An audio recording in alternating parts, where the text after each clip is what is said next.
तुमच्या बापजाद्याच्या पिढ्यामधला कोणता हरामखोर बाबासाहेबांचं नाव नाकारू शकला नाही। भांडगुळानो तुमची काय लायकी रे बाबासाहेबांचं नाव नाकारण्याची, बाबासाहेबांच्या विचारांना नाकारण्याची, बाबासाहेबांच्या पुतळ्यांना नाकारायची काय? अरे तुमच्या बापजीदात 7 पिढ्या जे की तुमच्या सतत सरकार होतं, तुमचेच पक्ष होते, सत्तेतही तुम्हीच होते, सर्व काही तुमच्याकडे होतं।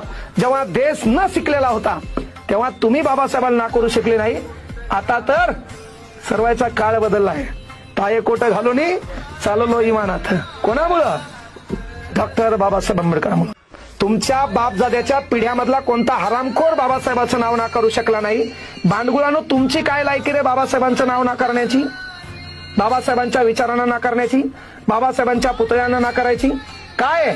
अरे तुमच्या बापजीदात 7 पिढ्या जे की तुमच्या सतत सरकार होतं, तुमचेच पक्ष होते, सत्तेतही तुम्हीच होते, सर्व काही तुमच्याकडे होतं। जेव्हा देश न शिकलेला होता तेव्हा तुम्ही बाबासाहेबांना नाकारू शकले नाही। आता तर सर्वांचा काळ बदलला आहे। पाये कोट घालून